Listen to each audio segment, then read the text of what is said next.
This video will discuss the normal curve, z-scores, and then how to find probabilities.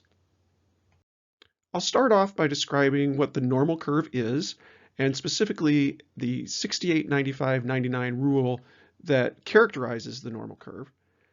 And then I'll finish with several examples of how you can use z-scores to find probabilities.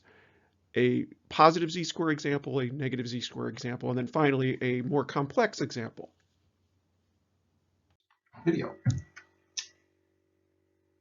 The standard normal curve is shown on the graph here, on the figure here.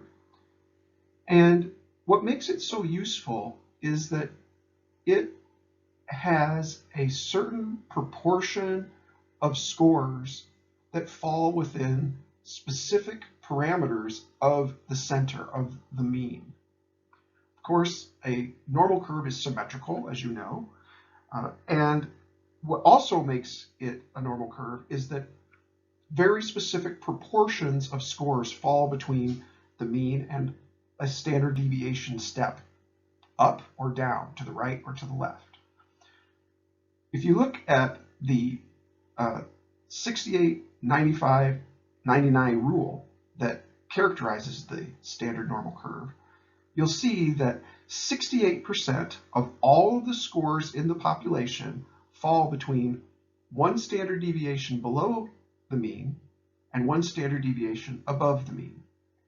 So between what we will soon learn are z-scores, between a z-score of 1 and a z-score of -1, that contains 68.26% of the entire curve. 68.26% of all scores are between one standard deviation above and one standard deviation below the mean. 95.44 are between two standard deviations above and below, and then 99.72 are between three standard deviations above and below the mean. You may be wondering, well, why is this so important? Well, the reason why it's important and useful for researchers is that if you know this rule and you know how to work with these probabilities, you can take any raw score and convert it into what's called a z-score and then determine the probability that you would get that score or something higher or lower than that score. Let me show you an example. So let's just suppose that you have a population with a mean of 10 and a standard deviation of 1. If you know the 68, 95, 99 rule, you would be able to tell that 68.26% of all scores are going to be between 9 and 11, because the standard deviation is 1 and the mean of the population was 10. So one standard deviation step down would be 9, one standard deviation step up would be 11. So that means that 68% of all possible scores are between 9 and 11. Now, if you got a score of 12, you would know, wow, I did really, really well. If you got a score of 10.5, you would still think, well, I did better than average, but you're fairly close to the mean. So you can, by knowing this rule, you can use or make some useful statements about your performance and how it compares to other people who took maybe the same test. Now, computing or making these statements is fairly easy when you're dealing with numbers like a mean of a whole number of 10 and a standard deviation of a whole number of 1. And so you can kind of do those conversions in your head, but it can get a little bit more tricky if you start getting means that aren't whole numbers and standard deviations that aren't whole numbers. And so rather than doing it in your head, you can use a z formula, a z-score transformation. So you can convert any raw score, no matter what it is, you can convert it into a z-score. And then you can find it on this normal curve. So you get 0.5, You could locate it here, and then using a table, you could look up and see how many people had a score above or below that score, that z-score of 0.5. Again, to make this clear, you get a raw score somewhere down here, and then, which say the mean is 10, and standard deviation 1, this would be 11, so something in here would be a score of 10.5, right? You could convert that to a z-score, and then you could make a probability statement about how many people did better or worse than that score. Stated differently, z-scores allow you to determine the percentile, or the percentage of scores that are above or below a given value. Here's a very simple example of how we can make a probability statement. So let's suppose we want to know the percentile of a z-score of +1. The first thing you want to do is draw a normal curve. So you draw the normal curve like I did up here. It's centered on 0 because a z-score of 0 is always going to be the mean in z-score language. In a z-score number line, z of 0 is always the center. And then you go up and down in 1 standard deviation steps, z-score steps. So after you draw this curve, you then want to locate the score that you're interested in, a score of +1 in this case, so it's right here.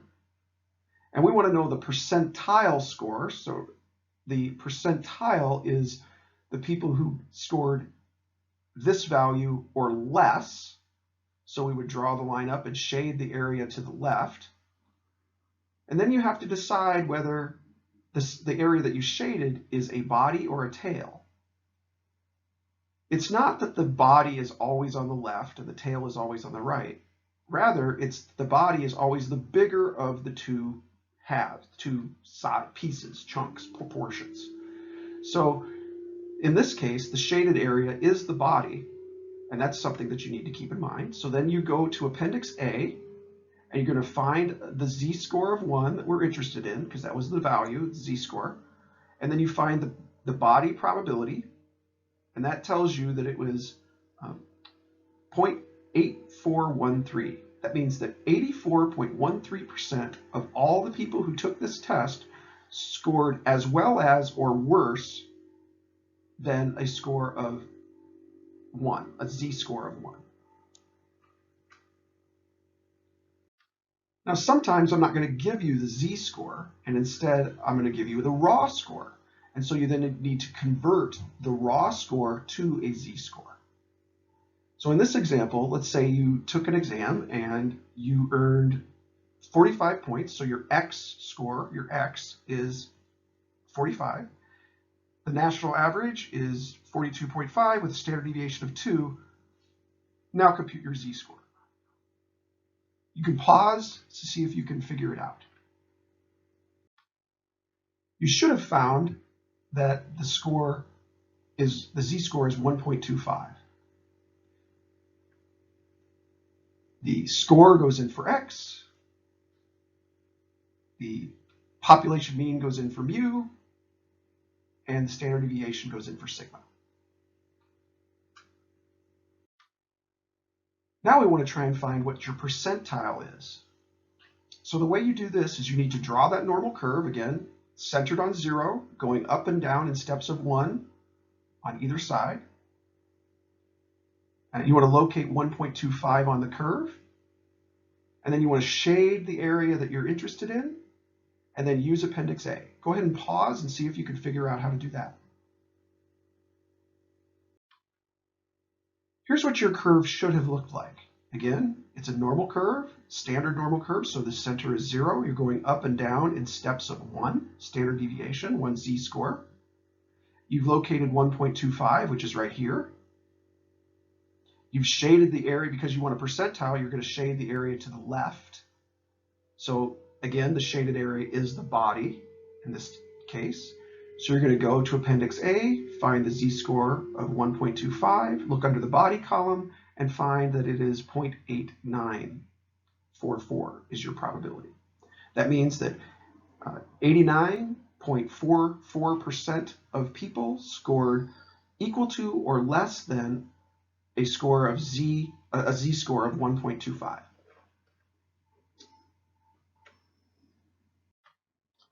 Let's do a second example. In this case, you've got 25 points on your test. Your national average is 26.3 and your standard deviation is 2.8. Go ahead and press pause and try and find your z-score. You should have found your z-score to be negative 0.464. And now you want to find your percentile.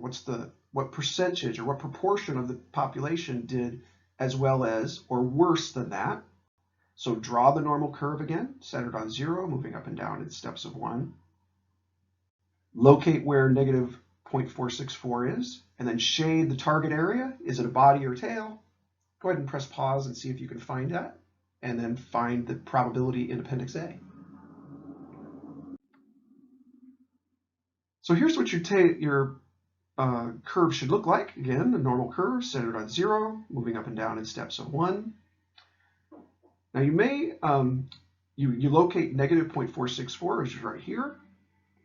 You may have had difficulty finding negative 0.464. It's not there. You can't find negative 0.464. What you have to do is you have to look up the absolute value of that number. So you look up 0.464.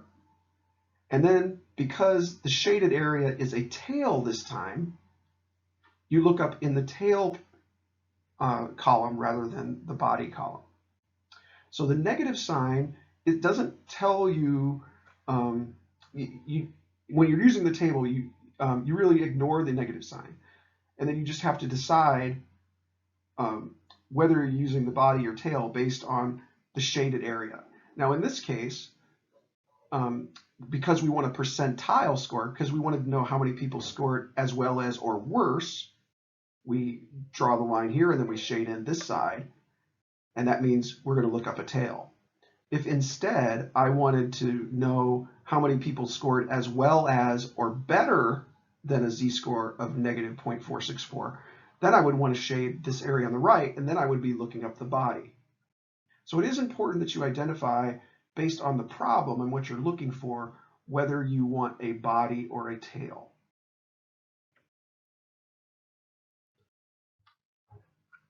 This last problem is more challenging.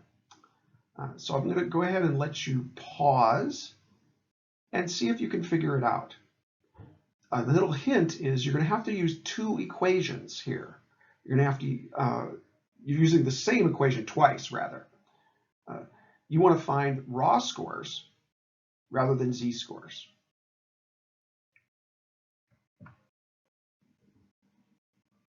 Here's how you solve this problem. You want to know the raw scores that define the middle 60% of scores. So here's your graph. You draw a normal curve again, centered on 0, and you want to identify the raw scores that bracket the middle 60% of scores. So that means this whole curve is 100%. So that means if the middle is 60%, that means there's 20% over here, and there's 20% over here, because 20 plus 20 is 40, plus 6 plus 60 is 100. So that means this is 20% and this is 20%. The way I would always encourage people to start is to write the equation, the z-score equation, and then substitute in what you know.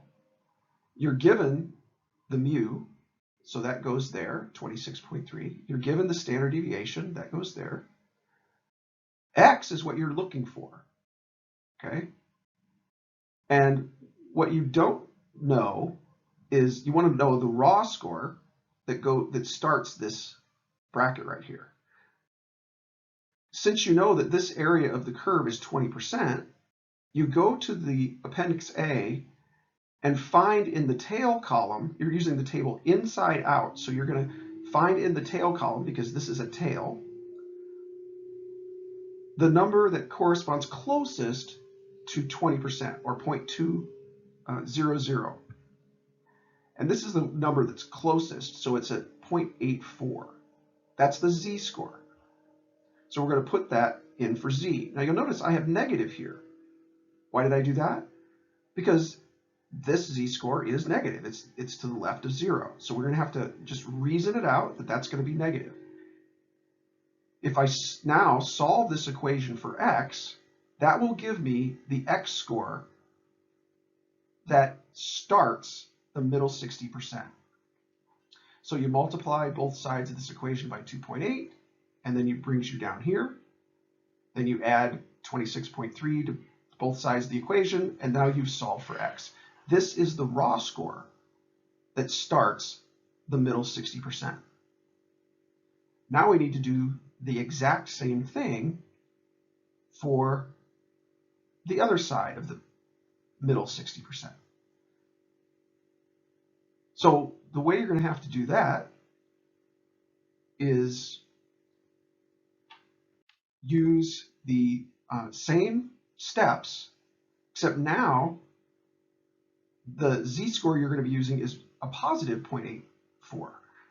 You could look it up again, but this area of this curve is still 20%.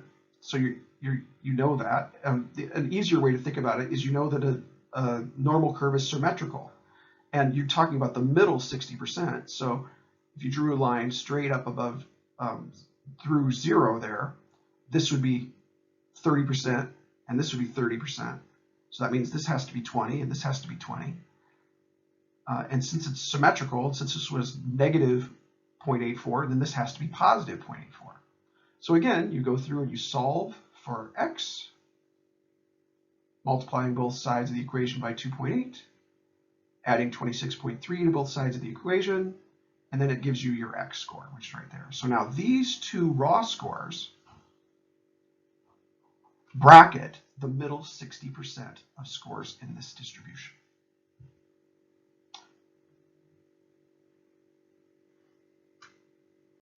If you're interested in learning more about statistics, visit us at learnstats.com.